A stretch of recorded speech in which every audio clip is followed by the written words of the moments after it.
আসসালামু আলাইকুম। আজকে আমি দেখাবো কচুর মুখি দিয়ে কাতল মাছ রান্নার রেসিপি। আমি আগে থেকে কচুর মুখিগুলি কেটে ধুয়ে ক্লিন করে রেখে দিয়েছিলাম। তাহলে শুরু করা যাক, আমি আজকে কিভাবে কচুর মুখি রান্না করি। আমি আগে থেকে চুলায় একটি পাতিল বসিয়ে দিলাম। তারপর পরিমাণ মতো রান্নার রেগুলার তেল দিয়ে দিলাম। তেলটা যখন গরম হয়ে আসছে, আমি এখন মাছগুলি দিয়ে দিচ্ছি। মাছগুলি আমি আগে থেকে হলুদ, লবণ, সামান্য পরিমাণ তেল দিয়ে মেখে রেখে দিয়েছিলাম। তারপর মাছগুলি দিয়ে এখন আমি একটি খুন্তি দিয়ে উল্টিয়ে নিচ্ছি।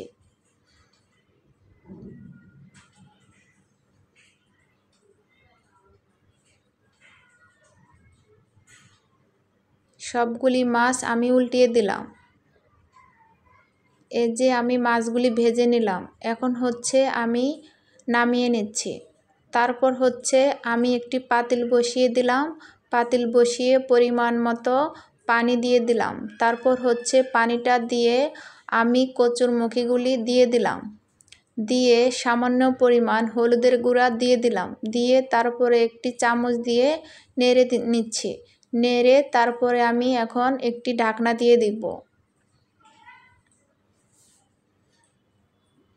এই যে আমি ঢাকনাটা দিয়ে দিলাম।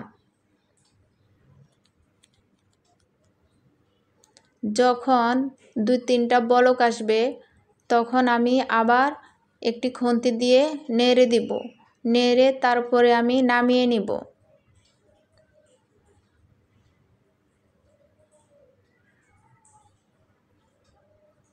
এই যে আমি নামিয়ে তারপরে ছেঁকে নিচ্ছি। তারপর আমি এখন চুলায় আরেকটি পাতিল বসিয়ে দিলাম।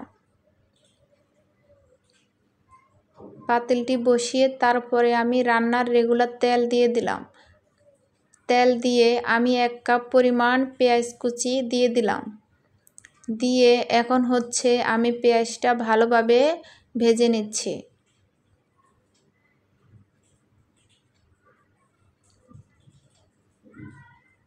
আমি পেঁয়াজটা ভালোভাবে নেড়েচেড়ে ভেজে নিচ্ছি।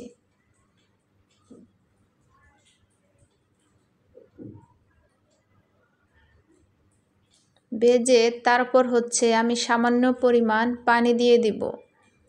পানিটা দিয়ে এখন 1 চামচ হলুদের গুঁড়া, 1 চামচ মরিচের গুঁড়া, তারপর স্বাদ মতো লবণ,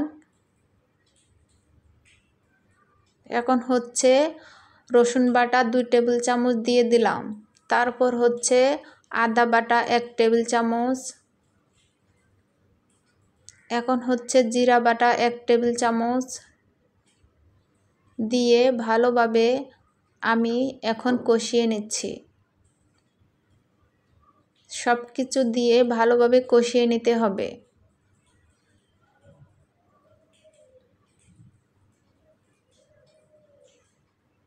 তারপর এখন আমি কিছু সময়ের জন্য ঢাকনা দিয়ে দিব।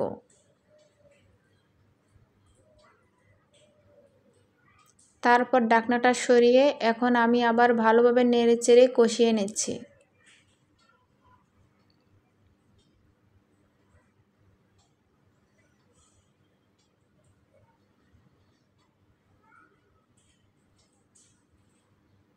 তারপর কয়েকটা কাঁচামরিচ দিয়ে দিলাম। কাঁচামরিচটা দিয়ে আমি আবার ভালোভাবে নেড়েচেড়ে কষিয়ে নেব।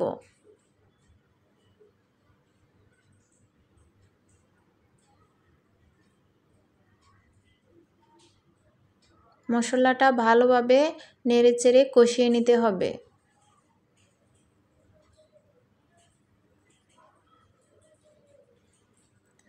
এখন এই যে আমি কচুর মুখিগুলি দিয়ে দিলাম। দিয়ে তারপর আবার ভালোভাবে নেড়েচেড়ে কষিয়ে নিচ্ছি।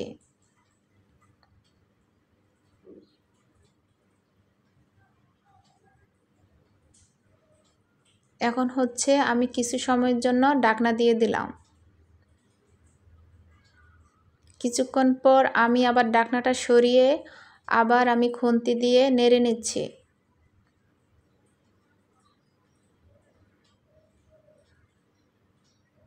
আমি নেড়ে চেড়ে ভালোভাবে কষিয়ে নিচ্ছি।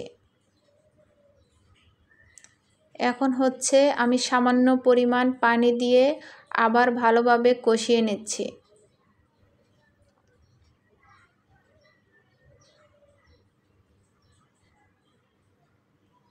তারপর হচ্ছে আমি আবার কিছু সময়ের জন্য ঢাকনা দিয়ে দিলাম। এখন আমি আবার ঢাকনাটা সরিয়ে আবার ভালোভাবে কষিয়ে নিচ্ছি। ভালোভাবে কষিয়ে নিতে হবে।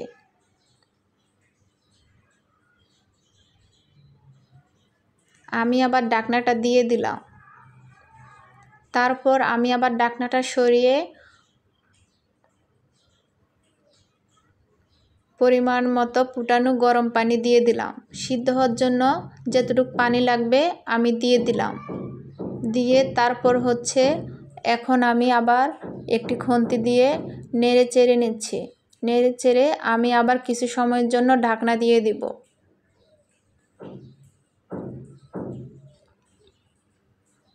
এই যে আমি ঢাকনাটা দিয়ে দিলাম। তারপর হচ্ছে যখন 2-3টা বলক আসছে আমি আবার ঢাকনাটা সরিয়ে আবার খুন্তি দিয়ে নেড়ে নিচ্ছি। তারপর হচ্ছে নেড়ে এখন আমি যে আগে থেকে মাছগুলি ভেজে রেখে দিয়েছিলাম ওই মাছগুলি দিয়ে দিলাম। দিয়ে আবার ভালোভাবে নেড়ে চেড়ে নিচ্ছি।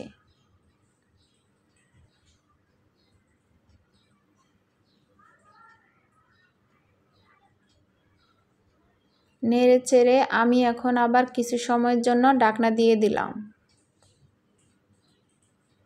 তারপর আবার ঢাকনাটা সরিয়ে নিচ্ছি। সরিয়ে আবার নেড়ে নিচ্ছি।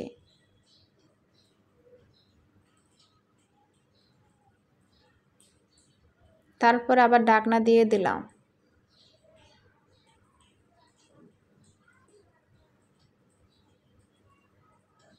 তারপর হচ্ছে আমি ঢাকনাটা সরিয়ে আমি ধনেপাতা কুচি দিয়ে দিলাম পরিমাণ মতো। দিয়ে তারপরে হালকা করে একটু নেড়ে নিচ্ছি। তারপরে ধনেপাতাটা দিয়ে আমি আবার ঢাকনা দিয়ে দিলাম। এই যে আমার রান্নাটা প্রায় শেষের দিকে, রান্নাটা হয়ে আসছে। তারপরে এখন আমি আবার ঢাকনাটা দিয়ে দিলাম। এই যে দেখেন আমার রান্নাটা কমপ্লিট। আসসালামু আলাইকুম। সবাই ভালো থাকবেন। আল্লাহ হাফেজ।